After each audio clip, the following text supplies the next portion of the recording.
Kushti tani për tani cili është që kryeparlamentari i tanishëm të mos jetë në krye të kuvendit, sepse nuk i përfaqëson interesat e qytetarëve. Ne qysh në fillim të përfundimit të zgjedhjeve parlamentare me këtë rezultat çfarë tani më kemi, nisma socialdemokratë përkatësisht kryetari i saj ka pas një qëndrim shumë konstruktiv, shumë parimor që të themelohen sa më shpejt që është e mundshme institucionet e shtetit përkatësisht konstituimi i kuvendit. Prandaj kjo logjikë dhe ky premtim me tutje është ne jemi gjithmonë në gjendje gatishmërie që sa më shpejt që është e mundshme që tashmë mas konstituimit të parlamentit të themelohet edhe qeveria, mirë po kjo është përgjegjësi e partisë e cila ka shumicën tani për tani edhe. A keni me pas kushtin e si ju afrohet Kurti me marrë presidencën, a çështu diçka?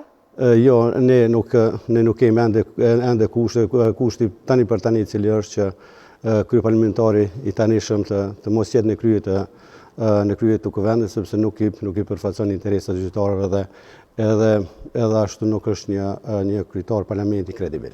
Që ky është kushti, me ndru kryeparlamentarin krejta? Nuk është ky kusht klasik, mirë po kjo është një qëndrim tani për tani i partisë, nuk është kusht, mirë po është qëndrim që ne kemi bërë publik dhe tani për tani është ky qëndrim. Nuk është kusht, mirë po megjithatë mbeten në dorën e kryesisë qendrore këtu në Prishtinë që t'i bëj planet përgatitur, mirë po edhe strategjinë për me se si ecet përpara. A e pranoni ndaj ministri, me ju dhënë ai ministri që me bo qeveri?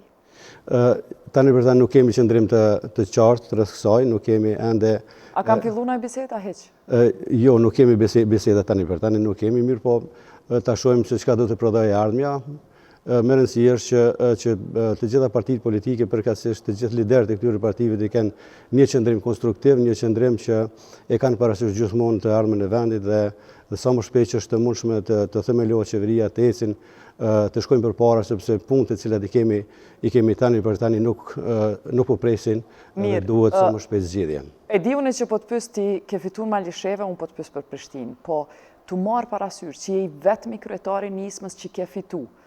A mendon që kishe pas qef me parashtru ndaj kusht për Malishevë, që nëse hynin qeverisje, mu bo diçka e vlefshme për Malishevë? Sigurisht kjo, jetë faleminderit shumë për këtë pyetje që është shumë determinuese për të ardhmen e Malishevës, sepse ne kemi shumë disa projekte të cilat na ka penguar qeveria qendrore, përkatësisht nuk i kemi zhvilluar disa projekte të jashtëzakonshme për nga rëndësia për jetën e qytetarëve atje, sikur që është ujëpijës, furnizimi me rrymë, tranziti i qytetit, e shumë projekte të tjera të cilat komuna nuk jo që s'ka aftësi buxhetore dhe financiare, mirë po edhe kemi pengesa ligjore të realizojmë ato. Prandaj neve na duhet gjithsesi përkrahja, mbështetja dhe mirëkuptimi i qeverisë qendrore për realizimin e këtyre projekteve kruciale